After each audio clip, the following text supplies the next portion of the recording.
آخری پہلو کہ ہم نے یہ پیغام پوری دنیا تک بھی تو پہنچانا ہے نا، کافروں تک بھی پہنچانا ہے. یہ تو مسلمانوں کے اندر اندر کی بات تھی نا. غیر مسلم دنیا تک بھی آقا کا پیغام، محبت حبیب صلی اللہ علیہ وسلم کا پیغام کس نے پہنچانا ہے؟ اس زمانے کے مسلمانوں کی یہ ذمہ داری ہے. نبی کریم صلی اللہ علیہ وسلم نے اول تو جو اعلان نبوت فرمایا، اللہ تعالیٰ فرماتا ہے قل یا ایھا الناس انی رسول اللہ الیکم جمیعا، اے پوری دنیا کے لوگوں میں تم سب کی طرف اللہ کا رسول بنا کر بھیجا گیا ہوں.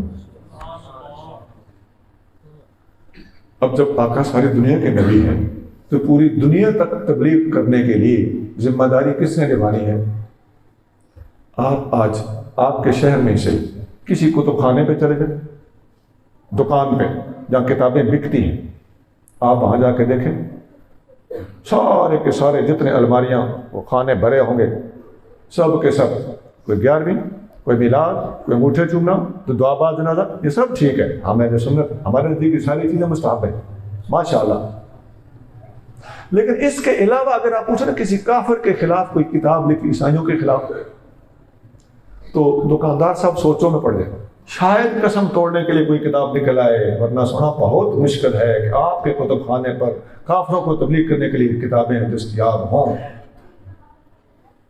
اور اس دور میں تو ہمارے لکھاری بھی اس موضوع کی طرف توجہ نہیں دے رہے. جو نوجوان اٹھتا ہے ان 2 4 5 7 موضوعات کے اوپر وہ لکھ رہے. عقائد کی کتابوں میں فضائل بیان کیے گئے ہوتے ہیں، نام عقائد، اندر فضائل. عقائد توحید سے شروع ہوتے ہیں،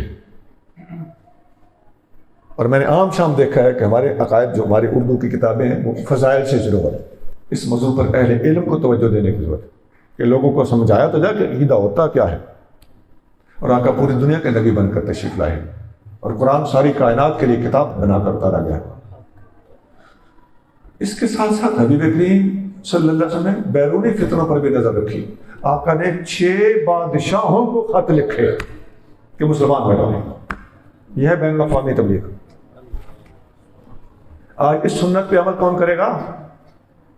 اگر عیسیٰ علیہ السلام نے بھی 6 مبلغ بار کے ملکوں کو بھیجے تھے، اور نبی کریم صلی اللہ علیہ وسلم نے بھی 6 بندے بھیجے. سیرت کی کتابوں میں آتا ہے کہ آقا کے وہ 6 بندے عیسیٰ علیہ السلام کے ان 6 بندوں کی تعداد کے برابر تھے.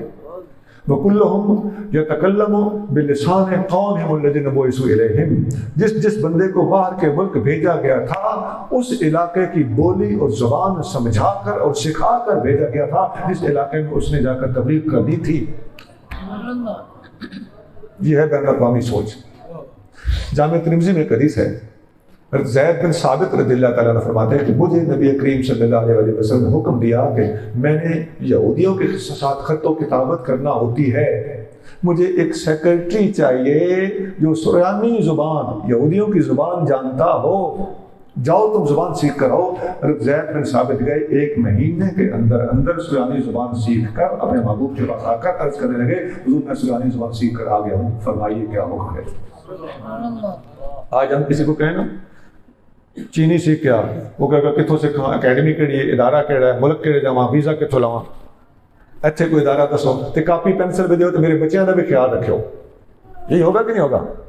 لیکن صحابیوں پر قربان جائیے، آقا کی زبان حق ترجمان سے جو حکم نکلا صحابہ نے کر کے دکھا. دشت تو دشت صحرا بھی نہ چھوڑے ہم نے، دشت تو دشت چھوڑے ہم نے، باہر ظلمات میں دوڑا دیے گھوڑے ہم نے.